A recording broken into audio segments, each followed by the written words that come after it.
So welcome back, or welcome if this is your first time here. Vinyl Monday is the who, what, when, where, why, and how do I feel about classic albums in my collection. If TV show length episodes aren't your thing, don't worry. I also do Vinyl Monday in 60 seconds, here on my channel, over on my Instagram, as well as TikTok. Before we begin, I have an announcement to make. I am now contributing to a second website, Groovy Music Club. This is a pretty new platform. It's basically what I do on Tracking Angle, just on a smaller scale, shorter word count, a little more freedom about what I get to write about. It's not just reviewing albums. Like this piece on my 8 favorite Neil Young songs. It's not one, but 2 pieces I already have up. My first piece for them was, of course, an overview of Detroit rock.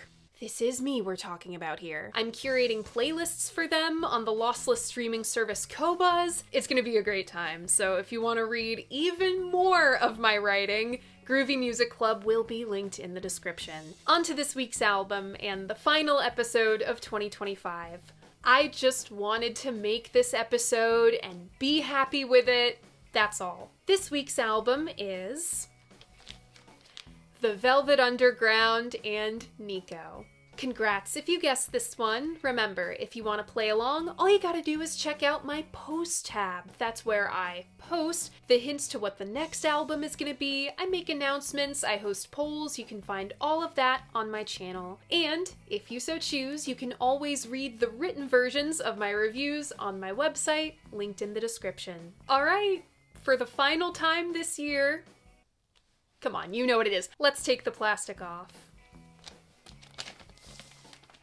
So I've got 2 copies of The Velvet Underground and Nico. I'll be calling it either VU and Nico or the Banana Album for the rest of this video. This copy is a German pressing from 1983. No gatefold, just in a single sleeve.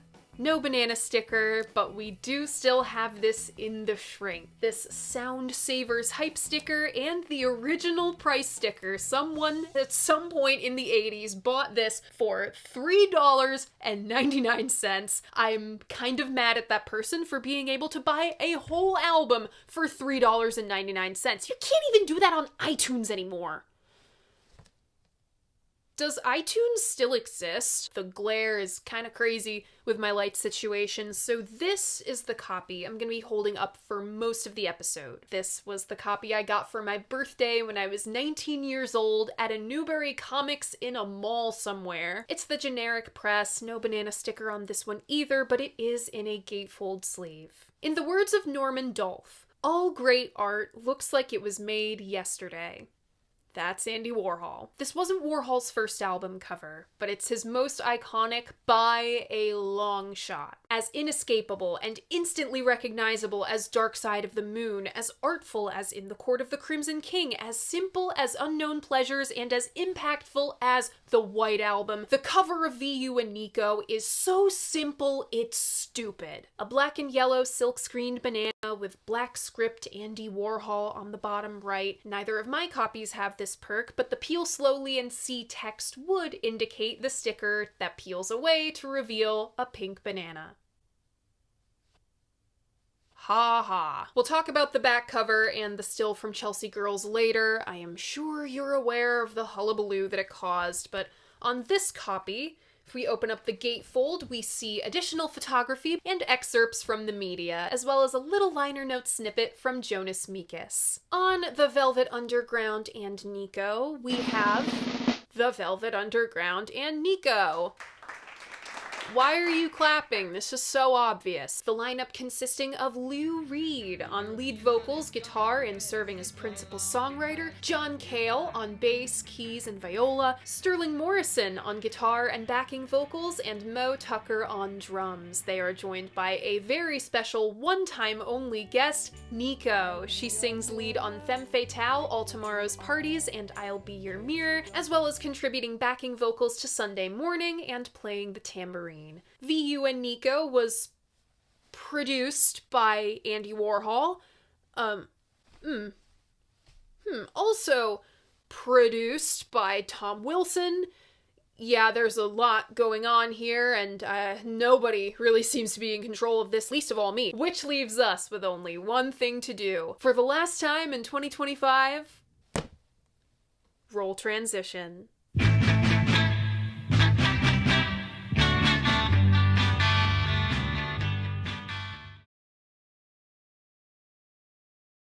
In the words of author J. Oberman, the 1960s were the, quote, normalization of cultural craziness. A lot of that cultural craziness started in New York. Lenny Kaye said that in order to write the story of the Velvet Underground, you have to begin far beyond any of the physical things that actually happened. You first have to look at New York City, the mother which spawned them, which gave them its inner fire, creating an umbilical attachment of emotion to a monstrous hulk of urban sprawl. The 1964 World's Fair brought millions to New York to experience American innovation, including the denizens of a bus called Further. Yoko Ono was a pioneer of performance art living in the city at this time. She staged Cut Piece in 1964. Carolee Schneemann props the first pop music happening. The Fugs are active. The New Cinema Festival took Fluxus and made it into a multimedia spectacular years before Liquid Light shows on the West Coast. Hell, you have Fluxus and Happenings.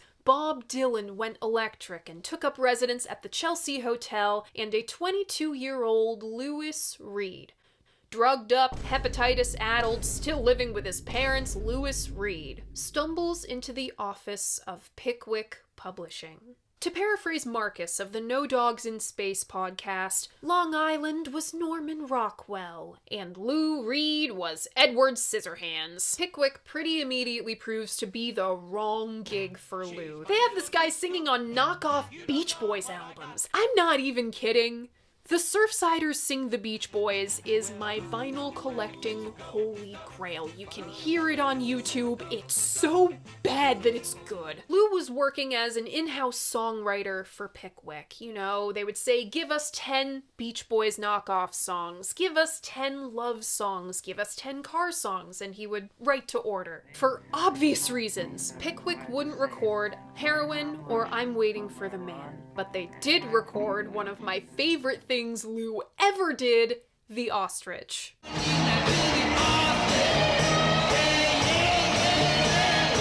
Some madman at the label thought this would be the next big hit with the kids, so they record this thing under the name The Primitives. Pickwick wants to tour The Primitives, ergo they actually need primitives. This is when Lou meets the most important collaborator he will ever work with in his entire career. Edward Scissorhands, meet your Welsh Dracula. Thanks to Aaron Copland, John Cale snags the Leonard Bernstein Fellowship. He's supposed to study under Bernstein, but has a change of heart. Bernstein himself was cool enough to change John's ticket to New York. There he studied at the Eastman School of Music under Iannis Xenakis, and commiserated with John Cage. Either Cale quit or was expelled after smashing a piano with an axe, wound up in the Dream Syndicate, no, not that one, the other one, with Lamont Young. John also worked as Lamont's drug runner. John, Tony Conrad, and Walter De Maria are hired as the rest. They tour the East Coast. It predictably flops, but John and Lou stay friends. They move into a brownstone together, up 3 flights of stairs. And Lou shot up John with heroin for the first time. Good, clean, wholesome fun these kids are having. Lou's musical heroes were Otis Redding, B.B. King, and Dion. Pop music was a completely foreign concept to John, and he thought folk music was useless. Quote, I hated Joan Baez and Dylan. Every song was a fucking question. But he eventually saw the merit in what Lou was writing. I missed the point because I hated folk songs, and it was not until he forced me to read the lyrics that I realized these were not Joan Baez songs. He was writing about things other people weren't. These lyrics were literate, well-expressed, tough, novelistic expressions of life. Since John hadn't grown up with pop music, he didn't know what he should or shouldn't do over Lou's songs, so he'd come up with inside-out bass lines or screeching viola. Lou loved it. They just clicked. perfect. Quote, in most collaborations is when you put 2 and 2 together and get 7. That weirdness. It shouldn't have existed in this space, and there was always a kind of standard that was kind of set for how to be elegant and how to be brutal. The foundation for the Velvet Underground is laid.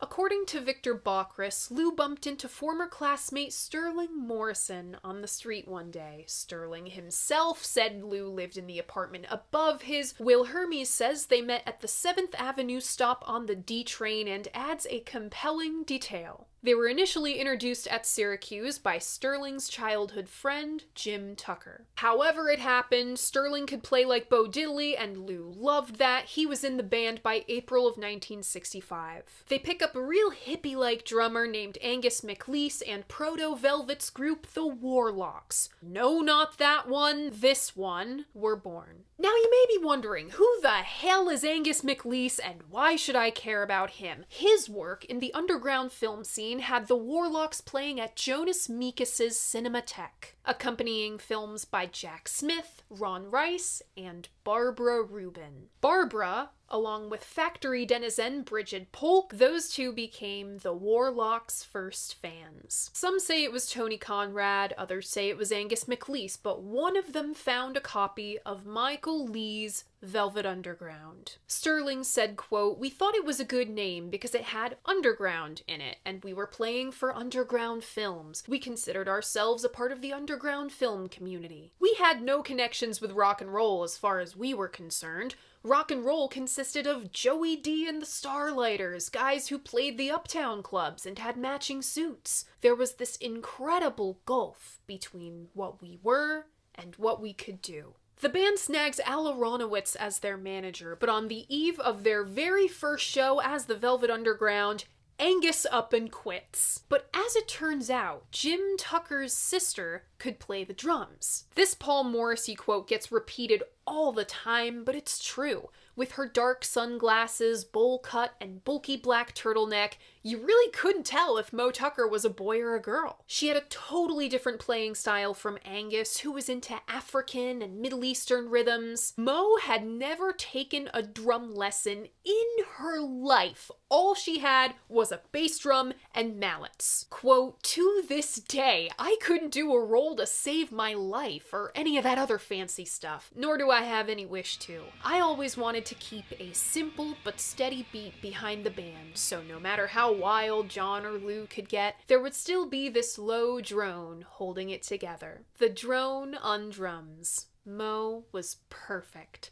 On December 11th, 1965, just about 60 years ago, the Velvet Underground debuted at SpunIt High School. It went just about as well as you could imagine. They held an early residency at the Cafe Bazaar until they got fired for playing the Black Angels' death song. Barbara Rubin brought Gerard Malanga to one of these shows and loved it. He brings Paul Morrissey and Warhol superstar Edie Sedgwick, and they bring Andy Warhol. He instantly loves the Velvets, becomes their de facto manager, gets them a deal with Vox, and goodbye Al Aronowitz. And I quote, I am a total asshole and idiot to have put any faith in a handshake deal with a bunch of junky hustlers. If you asked Paul, he would have said that he was the one who got Andy hip to the idea, but Andy loved the idea of a rock and roll art band. He tried to form one with Lamont Young and Walter de Maria. He briefly played patron to the Fugs. Lou was receptive to this partnership between the Velvets and Andy. Quote, Andy Warhol told me that what we were doing with the music was the same thing he was doing with painting and movies and writing, i.e., not kidding around. To my mind, nobody in music was doing anything that even approximated the real thing, with the exception of us. The very first thing I liked about Andy was that he was very real. But Andy and Paul are both artists, they have that artist's eye, and they see a problem. This work of art has no focal point. Enter a very tall, very blonde woman with an entirely perplexing accent. Brought to New York by her agent Eileen Ford, Krista Pefgen waltzed into the factory like she'd waltzed onto the set of La Dolce Vita. Warhol was immediately smitten. and sick of current superstar Edie. He found out that Krista, stage name Nico, had recorded a single and was moonlighting as a singer. She, in the white pantsuit, was the visual contrast to the urchins dressed in black. Beautiful, mysterious, morose, and most importantly, blonde. Anthony de Curtis said, without doing much of anything, she communicated drama. It was hard not to look at her, and Warhol and Morrissey understood the appeal of that. They were visual artists, after all, not musical ones. Nico's visual qualities, far more than anything to do with the music, were the reason they installed her as the Velvet's lead singer. Or, as Sterling once said, we've got a statue in the band. But Sterling himself seems to have gone back on this idea. She was not there just simply to stand up and be beautiful, and we didn't need that. We had beautiful people dancing. Nico could sing. She could sing the songs we had her do, and she sang them well. Despite Lou's talent as a writer and John's avant-garde sensibility, in the music industry of the 1960s, you needed a face. If not for Nico being the face of the band, the Velvet Underground may never have gotten signed. Tom Wilson admitted he purely signed the Velvets because of Nico. Of course, this pissed Lou right off, especially when she wanted to sing I'm Waiting for the Man. That was Lou's song. He warmed up to her though, even dating her for a time, but the relationship was over as soon as it began when, oh my god! Yeah, there's a lot going on with Nico. In February of 1966, the Warhol engineered engagement Uptight with Gerard Malunga and his whip, Edie Sedgwick dancing, and side-by-side projections of Warhol films went live. By April, it evolves into this happening called The Exploding Plastic Inevitable. Though the EPI was a huge hit, this was an Andy Warhol event at the height of his fame, bringing famous attendees like Salvador Dali, Walter Cronkite, Allen Ginsberg, former First Lady Jackie Kennedy went. The press slammed it. The New York Times covered it in their women's section as a sort of backhanded compliment and only bothered to write about Nico. A lot of media coverage of The Exploding Plastic Inevitable and the Velvet Underground was centered around Nico. They even began to be billed as Nico and the Velvet Underground, not the Velvet Underground and Nico. You just know that drove Lou nuts. Their engagement at the Dome went a lot better. It was kind of a bubble of like-minded people, but then they lost the Dom. A little friend of Al Aronowitz's named Al Grossman pulled the lease out from under them, fueling a lifelong feud between Andy Warhol and Al's client,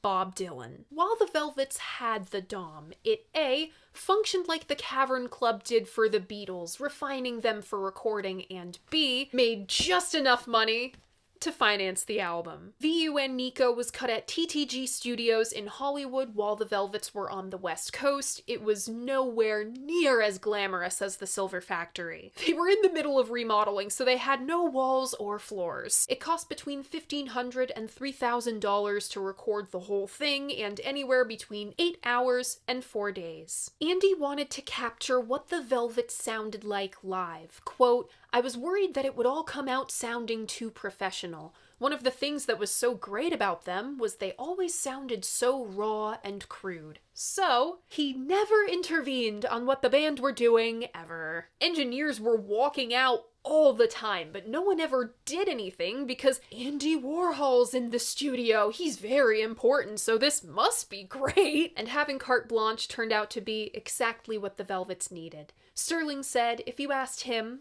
Andy, a straight question like, what should we do? He would give you a kind of Socratic answer. Well, what do you think you would like to do? That was Andy's stock advice. Think about what you're trying to do, and then do it. But when Verve heard what Andy and the Velvets had gotten up to, they were horrified. Tom Wilson was assigned to inject a little commercial potential. What Verve didn't know was that Tom let the Mothers of Invention over in California do whatever the hell they wanted to do. He cooked up the album's opener Sunday morning and just kind of let the rest be. So Wait, if Warhol didn't really produce the album, and Tom Wilson definitely didn't produce the album, he only had a hand in one song, who's flying the banana-shaped plane? The answer is probably Lou. He had nominal experience in a studio thanks to his Pickwick days. Just after production wrapped, Lou renegotiated the Velvet's contract with Andy while signing on to Verve. Before this, all the money the band made went to the joint business venture that Andy and Paul Morrissey formed to manage the band. They would keep 25% of both the Velvet's and Nico's earnings, remember they are technically separate entities, as their managerial salary. Now this was already pretty complicated as Paul got an additional 25% of Andy's 25%. Lou refused to sign the contract with Verve until this agreement was flipped on its head. The Velvets got the money first. Then 25% went to Andy and Paul, but there was just one problem. This contract failed to specify the percentage of royalties the band themselves earned for their own work. So not only did Warhol never see a penny from VU and Nico royalties, no one did! This would screw them over for, I kid you not, the next 25 years. The track listing of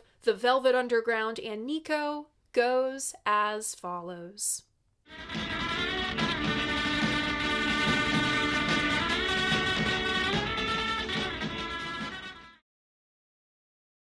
Opening up side 1, we have Sunday Morning, followed by I'm Waiting for the Man, then Femme Fatale, next Venus in Furs, then Run Run Run, and side 1 closes with All Tomorrow's Parties. Opening up side 2, we have Heroine, followed by There She Goes Again. Next, I'll Be Your Mirror, then The Black Angels' Death Song, and the album closes with European Sun, with lesser-known subtitle, To Delmore Schwartz. The Velvet Underground and Nico was released in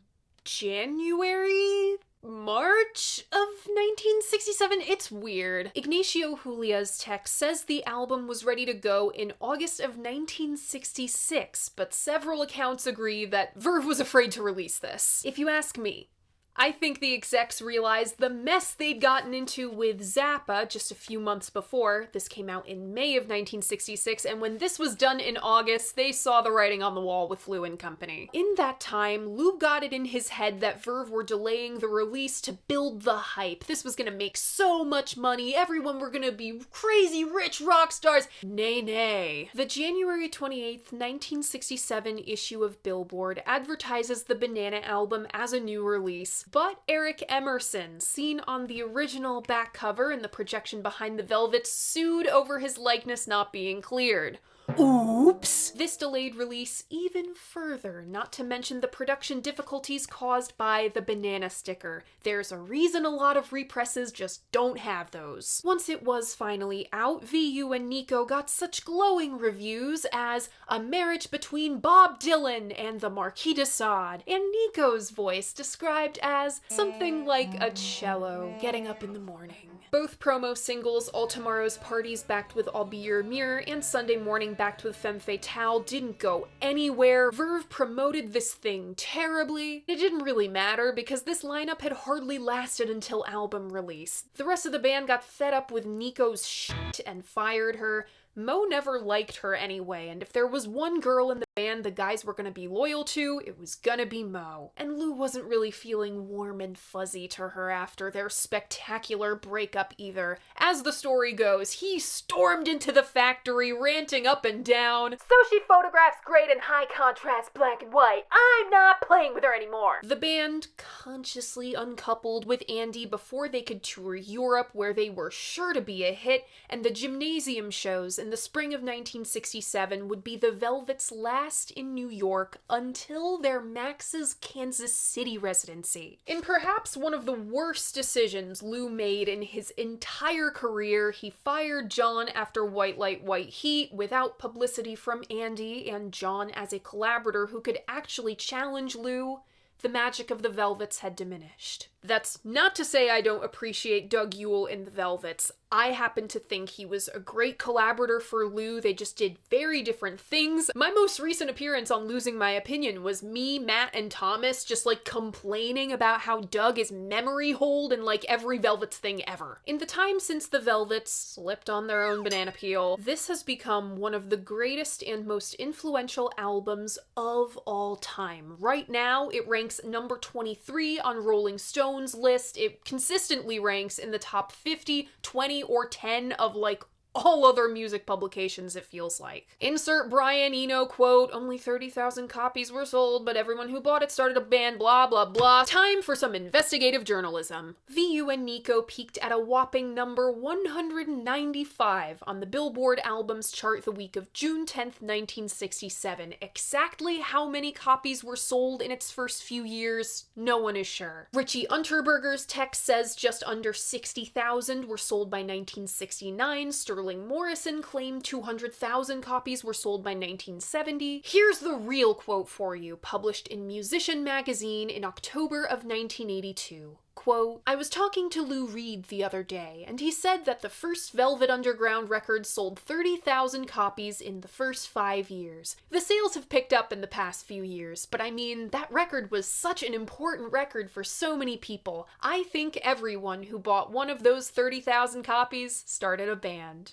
Eno's math was definitely wrong, but the sentiment behind his quote was 100% correct. Is the Banana album an essential punk ingredient? I don't know, but people tend to think so. Legs McNeil and Gillian McCain included the Velvets in their landmark punk oral history, Please Kill Me. I will say this was definitely the birth of indie rock as we understand it today. The Velvets enjoyed a surge of popularity in the 80s thanks to the Everything You've Never Heard About the Velvet Underground box set and Victor Bockris's Uptight bio. The 90s brought Richard Witz's Nico bio, Bockris's Lou biography, John Cale's autobiography, and Peel Slowly and See. The advent of home internet, music forums, and the fabled, at least to Zoomers around my age who just caught like the very tail end of this movement, the late 2000s indie pop boom that I love so much. It blew the friggin' lid off Velvet Underground fandom. And that goddamn banana. Printed on H&M, Zara, Urban Outfitters, and Topshop wares far and wide. I could endlessly list VU and Nico covers, so I'm just gonna give you a short list of the ones I like. Strawberry Switchblade covered Sunday Morning. Watch out, the world's behind you. There's always someone. Smashing Pumpkins covered Venus in Furs in their early days. This is like still up there with the original for me. Nick Cave did All Tomorrow's Parties, but I much prefer the other covers on that record. We can't forget Sonic Youth doing European Sun. They're like the only band I trust with that song. Big Star did Femme Fatale, and David Bowie all but kickstarted the Velvet's slow burn surgence by singing I'm Waiting for the Man on the Ziggy Stardust tour. Keith Richards also covered I'm Waiting for the Man like 2 years ago. That's another good one, another guy I would absolutely trust that song with. John Cale has been singing it himself and his live shows for years. And yes, Nico did get to sing it herself with both Bauhaus and her own band in the 80s. Her arrangement is my favorite. This record remains massively influential. I feel like my favorite new music discovery this year, as was like everyone else's, was, I don't know if you've heard of them. They're this little band out of New York called Geeks. I think Cameron Winter's writing has Lou Reed written all over it. That kid knows how to do the most with the least amount of words. There was this like diagram that someone made on TikTok tracing Geese and their influences all the way back to the Velvet Underground. Nico said it herself in 1978 about the Velvets, quote, now it's a legend. It's more than knowing. It's like 100 years ago, no? It's becoming to be that, a legend. Before they're even dead yet, they've become a legend, a living legend. So, what do I think of VU and Nico?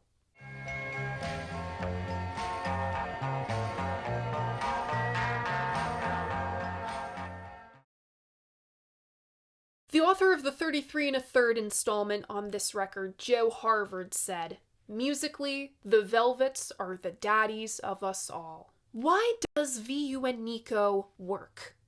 Why is it that this album can never truly be replicated, no matter how hard Arctic Monkeys, The Strokes, the Jesus and Mary Chain, Sonic Youth, Television, or whoever else tried? I couldn't answer this why question for you when I first bought this record 8 years ago, or even when I took a stab at reviewing this thing 3 years ago. One of my heroes, David Frick, in the Peel Slowly and C liner notes said, "Being a Velvets fan has always been something of a loner's joy." But I have to say, at this point, like almost 30 years now after he wrote those liner notes, at this point in time, 2025, with our modern music culture that is based off like all these internet niche groups, I think Frick is wrong now. I have to confess, I initially bought VU and Nico because I felt like I had to.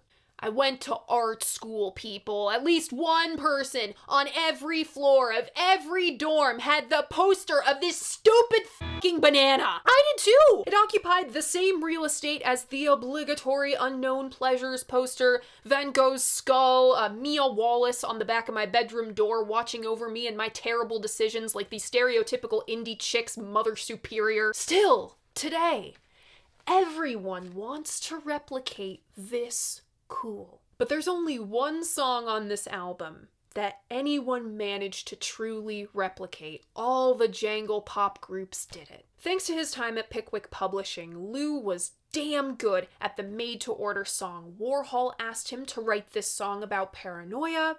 He got Sunday Morning. It lulls you into a false sense of security, truly. I don't think there's any way you could predict what else is going on here from Sunday Morning, in part because we are so familiar with how Sunday Morning goes, right? The melodic twee bells, the kitschy tambourine, the thick layer of surface noise.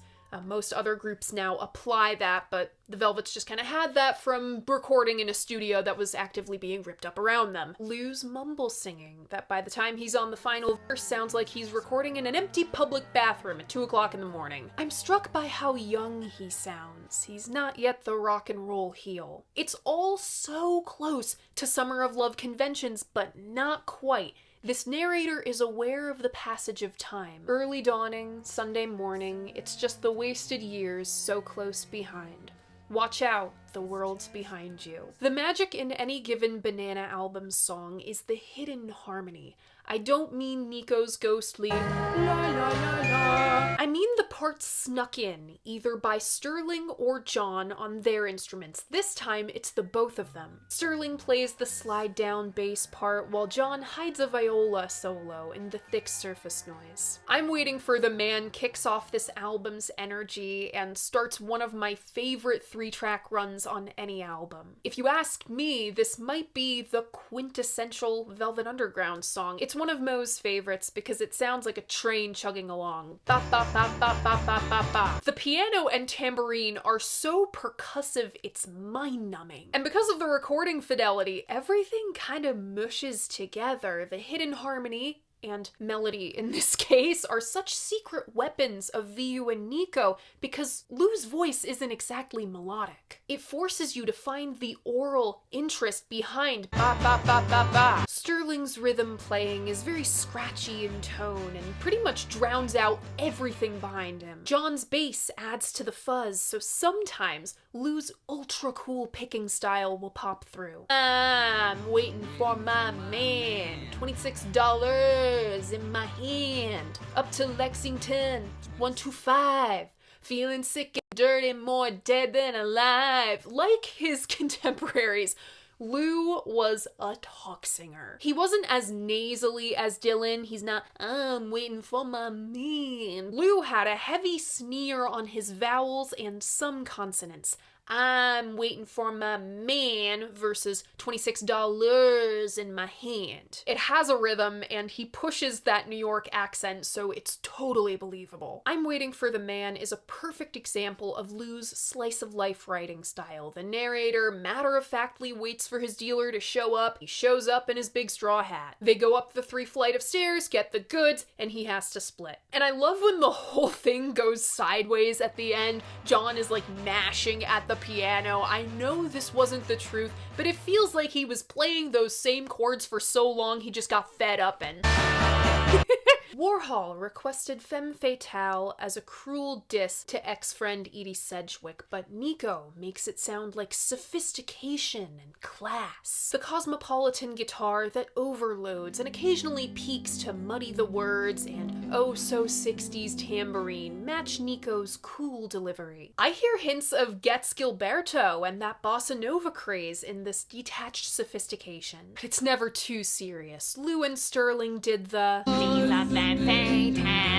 She's a femme fatale. Probably messed up my makeup doing that. To annoy Nico. It's goofy as hell, like putting a whoopee cushion under an issue of Vogue magazine. And you'll get a giggle out of Nico's unique pronunciations. English wasn't her first language. She sounds like she's fighting to get multisyllabic words like everybody out. It's not everybody knows the thing she does to please. It's everybody knows the thing she does to please. And, of course, what a clown. Why did Nico's voice sound like this? I broke it down a little bit in the Marble Index episode. She had a very deep voice for a woman, dark vowel sounds, little to no vibrato, and an extremely limited range. The thick German accent would do some of it, but that doesn't account for everything. One of my very good friends is German, and in German, the V and W sounds are swapped. Nico doesnn't say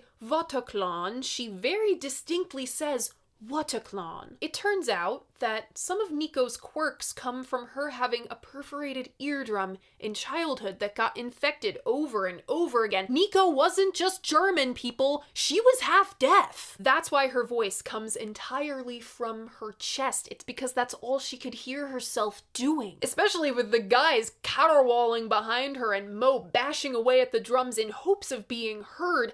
That's why Nico wasn't exactly tuneful. All these qualities and more made Femme Fatale her signature song. She gave it this quirky charm. Venus in Furs was Sterling's favorite Velvet Underground song, and it might be mine too. I swear, I have a different favorite in like every Velvet Underground video I've ever made. Venus in Furs might scratch my history brain because this is one of the very few moments linking the Velvet Underground to the rest of what was going on in the 60s. At the same time they're recording this, the Kinks and the Byrds are experimenting with Raga Rock, the funeral procession bass and viola squeeps and squeals dubbed over John's hypnotic drone. It's equal parts rigid and fluid, and when John picks another note, it just racks across your brain.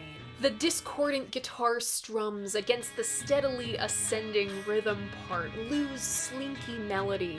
Whenever I end up reading his lyrics, I end up reading them with that same intonation because it's equally menacing and detached. John originally sang Venus in Furs in his melancholic Welsh baritone. Shiny, shiny boots of leather, whiplash. But it sounded too pretty to hold the VU balance of elegance and brutality. I am tired, I am weary, I could sleep for 1,000 years and lose tenuous grasp on the melody. A, makes your brain fill in the gaps of where the melody should be, and B, sound like Lou has slept for 1,000 years. This song is like waking an ancient spirit. I'm telling you, it's something else. Lou uses his sneer to great effect on for me. Out of the binding of the arrangement, I love Venus in Furs because it moves like a snake. There's something sinister moving under the veneer of beauty, or maybe it's the other way around, beauty moving underneath the veneer of the sinister. You can hear it in the last note. the secret chord of the hum of their equipment. Run, Run, Run was written in a haste on the way to a gig. The bass and guitars make a low rumble, while it sounds like Mo is playing at least 2 drums. I love the screech of the ostrich guitar and the feedback solo, but I'm more interested in the lyric. This is a rare instance in which Lou does not say the most with the least. He deals some potent imagery. Beardless Harry can't get one. Seasick Sarah gets hers. Seasick Sarah had a golden nose, hobnail boots wrapped around her toes. When she turned blue, all the angels screamed. The almost religious fervor of an overdose. Lou gets a little Ginsbergian here. And this isn't the only time he does it. Black Angel Death Song is like totally Allen Ginsberg to me. All Tomorrow's Parties was one of Warhol's favorite Velvet songs, along with the Ding Dong Song. Sister Ray. This is a rare moment on the record in which the music has to settle into itself. There's a self-conscious guitar noodle with the pulsing bass. In time, it becomes the largest and grandest moment on the album. Flourishing piano, booming drums, and Venus in Furs tambourine. But this is not a hi-fi production. I love the technical hiccup where a beat has to be cut and pasted in. And what caused... In her monotone, double-tracked affect, Nico mocks the poor girl who can't find a dress to wear tonight and fusses over what she wore on Thursday. It's an observation of how women were treated in the factory. For Thursday's child is Sunday's clown. Oh, sorry, clon. Edie had replaced Ingrid, Nico had replaced Edie, and Nico was about to be replaced by Viva. If you were no longer the most fashionable or most interesting superstar, Warhol pretty mercilessly dumped you. He had a nasty little habit of using women and throwing them away. Opening side 2 is a blossoming, unmistakable guitar crawl. Heroin was not the first Heroin song. That would probably be Spoonful, but Heroin is one of 2 precise and powerful Heroin songs. The other one, of course, being Cop Shoot Cop by Spiritualized. Lou said he regret glorifying drugs in an interview in the Reagan era. I don't think he does that. John said, quote, "People would say, my God, heroin is glorifying drug taking. In fact, it's about a person talking about his disappointment with life and his conviction that he has now got the solution. Or, at least, he thinks he does." Our main character articulates all the worst things about being an addict, feeling nihilistic, like a loser, emasculated by himself, angry at his own euphoria, feeling despair. He lays out the exact arc of his high, and through this song we learn why the narrator takes the drug. All these feelings I listed off, they're not in the lyric. You listen to Lou's demo from '65 and it's just not there. When the blood begins to flow, it squirts up the drop of his neck, when the smack goes and hits. That's from the music. Everything this iteration of the Velvets did right is in this song. Maureen's boop-bop, boop-bop, boop-bop drumming. The inescapable drone, the oddly pretty guitar lines. Mo stops playing at a few points because she couldn't hear the band, but it works perfectly for the dramatic arc of the song. #1 VU superfan Jonathan Richman said, quote, "Folks like to imbibe simulated darkness and decadence when a guy like John Cale can give them the real thing, using only chords, tones, and textures. Heroin is threaded together by John's hellfire viola, mimicking one's train of thought as they get high and come down. It starts as a long, thin drone, it scrambles, and it comes back together, exhausted. I don't know just where I'm going, but I'm gonna try for the kingdom if I can." The original lyric was, "I know just where I'm going." Lou changed it, John hated it. I think Lou made the right call, and ironically, John himself said why. Contradictory viewpoints are important because they show the richness of a character. If you can get that dichotomy in a character, it's compelling. If you can get more than that, you're amazing. Having those two things presented in simplistic form is really magical. I love that the narrator is insecure. It makes the song so much more compelling. I guess that I just don't know. He doesn't even know if he doesn't know. He feels like a man when he puts a spike into his veins. He doesn't see himself as one. He's a slave to this thing. Heroin. It's my wife. It's my life. is the perfect line because of Lou's delivery. He sounds so broken and helpless. Lou Reed, was not pathetic, but he wrote pathetic well because he wrote his own insecurities into his characters. That's why VU song characters are so human, you know, the Candys and Lisas and Stephanies, because they come from naturalistic observation. Whether the vain characters of the factory, the femme fatale, the poor little rich girl, people on the train, like Seasick Sarah, or himself. I'm not sure what the lyric of There She Goes Again is about. Is it sex work? Is it domestic violence? A little bit of both. Joe Harvard wrote how he was uncomfortable with the narrator being, like, okay with all of this. To Joe, I say, don't bother listening to Berlin. But it is unnervingly vague from Lou, who's presented such specific stuff as Venus in Furs, heroin. I think the music here is much stronger. It's at times an earnest ode to the mid-60s pop tune. The tone doesn't get jangly, but it does get groovy with the and rolling fluid guitar solo. But again, the guys take the piss with their exaggerated falsetto backing vocals. I'll Be Your Mirror is some quality Lou and Sterling twinkly guitar style, which they'd perfected by the time of Self-Titled and Loaded. There's that tambourine again, it is 1966. The lyric really makes it special, especially among this body of material. It was one of very few straightforward love songs Lou ever wrote, one very dear to me. Lou wrote I'll Be Your Mirror for Nico while they briefly dated. They were an odd couple for sure. You have scrappy little Lou with the Long Island accent over here and this sophisticated, mysterious European woman towering over him. I'll Be Your Mirror is the Beauty and the Beast dynamic fully explored with tender music and words from Lou. Nico once told him, I'll be your mirror. Lou elaborates on that. Reflect what you are. In case you don't know, I'll be the wind, the rain, and the sunset, the light on your door to show you that you're home. This girl is promising to meet him at every success and challenge and be his North Star when he needs guidance. I find it hard to believe you don't know the beauty you are, but if you don't, let me be your eyes, a hand to your darkness so you won't be afraid. She'll see the best of him and the worst of him. When you think the night has seen your mind, that inside you're twisted and unkind, let me stand to show that you are blind. When people are made to feel like they're freaks, the Edward Scissorhands of Long Island, ostracized in their youth, they're conditioned out of accepting love, so being given the space to be open and real can feel like a trick. They run and hide. This girl is coaxing the perceived monster back to her, assuring that there's nothing to run from, because she sees him.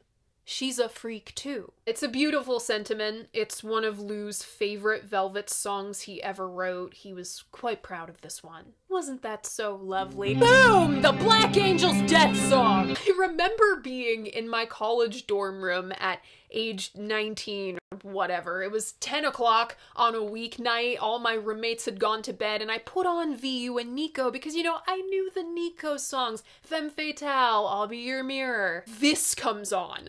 The trebly guitar and screeching viola, and I'm like, oh my god, make it stop! This was VU's room clearer. Just as unsettling and noisy as it was in 1967, and it's oddly pretty. And Lou's pshh is a predecessor to the industrial blasts of air we hear on records like Unknown Pleasures.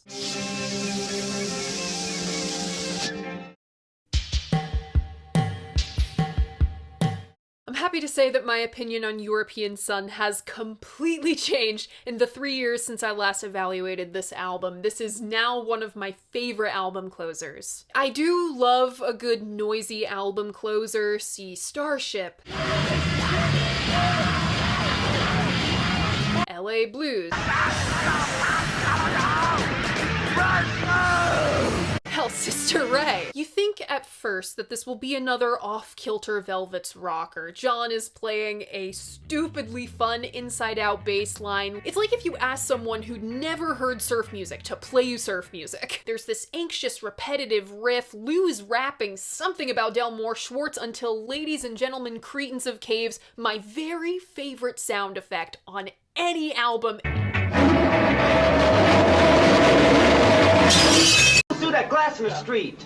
Yeah, this is Who did it? When I first heard that blasting in my dorm room at 10 o'clock at night for all to hear while roommates were sleeping because they had 8 a.m.s the next morning and like go to the gym and do before that, and you just hear, I was mortified. I now understand it as awesome, for one. It's exciting and totally out of the blue, but I understand now that it's part of the art of the time. It's very Fluxus. The idea that someone coughing, scooching in their chair, a car passing by, a door opening and shutting becomes part of the piece. It's loud, like the roar of a film projector or a drone, the sensory overload of the exploding plastic inevitable. The Velvets were in and around that atmosphere day in and day out, and they chose to immortalize it on their record. This is the 60s, the decade to normalize cultural craziness. Why not drag a chair across the studio floor and smash a glass? I don't think anyone's description of European Sun is better than Joe Harvard's. He goes on this like page-long epic. I'm mad I didn't write it because it's totally in the vein of my second wind spiels. The chair drag is really the star of the show, but if you need me to describe the rest,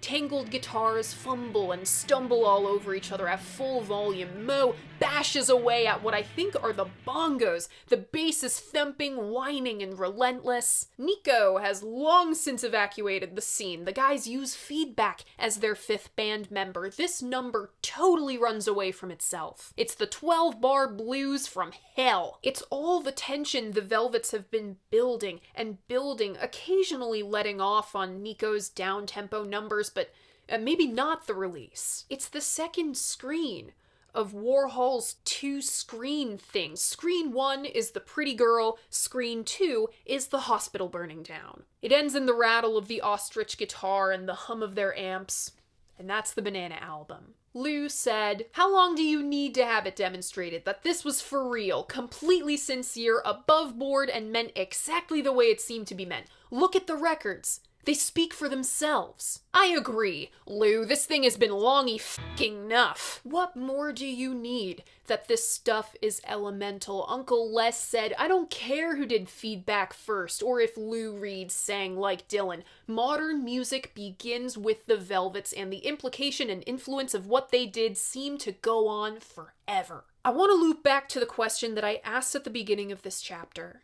Why does VU and Nico endure? It's the band's ethos, the ability to just plug in and play, being totally confrontational in all your queerness and otherness and weirdness, beauty and ugliness, this goddamn banana. The ability to be totally irreverent, crass and classy, trashy and sophisticated, high art and low brow, boy and girl. This is such a cliche favorite album, but f*** it. It's on my short list. Just pop enough, rough enough, biting the thumb at conventions as it sets the bar, and it set trends the kids would follow for the next 59 f***ing years. But the thing that speaks to me about rock and roll is the human element. The human element that the ladies who sit in the front pew of church every Sunday morning sneer at, but the humans that Jesus Christ himself would have loved. The humans New York loves.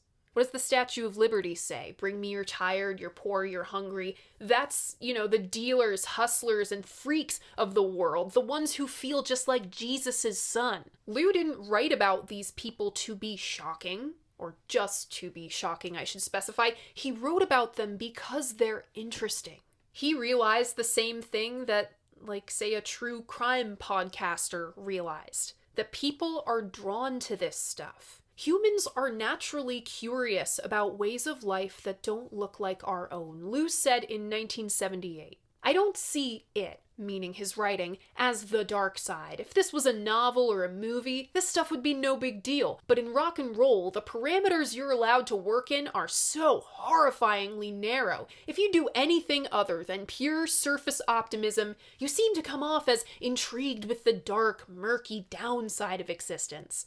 It's just a little realism. I think it's fine and dandy that people enjoy themselves and they're happy and everything, but to constantly paint that picture leads to a general dullness on the part of the listener. He was just writing what him and his friends knew. He'd be taking notes of what people at the factory said and would write it into songs. Lou's work was best when it was simple and real. A handful of words, guitar and drums, and maybe 3 chords. But here's the thing. His competitive nature and sour personality made it a never-ending struggle to collaborate. Victor Bacchus said Lou could be the sweetest, most charming companion socially, but he was virtually always a motherfucker to work with. His work suffered when people fed him the "you're a genius" thing. He was always best with collaborators who pushed him. Mick Ronson, David Bowie, Bob Ezrin. Having John and Nico around pushed Lou. John, the Pisces fish who swims down, almost never doing what is expected. And Nico, the performer. Her covers are masterful interpretations, not to mention her self-penned efforts later. She revealed herself to be a true original thanks to John. I love the relationship between these 3, though Lou took the both of them for granted, especially John, and Lou did distance himself from Nico for very valid reasons. They were bonded by this environment. Lou and John fought like brothers and loved like brothers. John and Nico had that relationship too. Lou said if anyone else said anything bad about them, he'd kill them. These 3, plus Sterling and Moe's nuts and bolts playing styles, absolutely crunchy recording fidelity, and the times from which this album came from, are why VU and Nico works. These 5 people just so happen to be in the same city at the same time. Chance meetings like this are becoming less and less frequent, which I think is why remarkable records like this are becoming less and less frequent. Basically, if you want to make a record as great as this, be a freak and go out into the world and find other freaks. This band of freaks had their fingers on the pulse of all of this for the rest of their careers, both together and solo. The Velvet Underground and Nico is, well, the Velvet Underground and Nico, really. Crass, class, street smarts, ugly freaks, beautiful human stories, and the instinct to survive. My personal favorites off this one are pretty much everything, but if I had to list off some favorites now, like Sunday Morning, I'm Waiting for the Man, Femme Fatale, Venus in Furs, Heroin, All Tomorrow's Party's in there, I'll Be Your Mirror for sure, and European Sun. Remember, if you want to keep up with all of my favorites from all of the Vinyl Mondays, I have a Spotify playlist linked in my description. I update it every week. And that's it! That is the last Vinyl Monday of 2025, the VU and Nico Redux. What do you think of this album? What do you think of the Velvet Underground? Leave a comment letting me know. I love hearing what you guys have to say about albums that I love, and remember, despite what some guy on the internet says, your opinion matters. If you like what I do here, you should like this video and subscribe to my channel. I post new episodes of Vinyl Monday mornings at 11. I don't know when the next Vinyl Monday is gonna be. We still have like 1 or 2 non-core show videos to go. You know, the 2025 year in reviews that I usually do. I hope I have time to do that. I like jam-packed my holidays without even realizing it. And the end of this year has just like kind of kicked the shit out of me on several fronts. I think I just want to rest for a while. Thank you so much for watching, and I'll see you guys next time. Bye.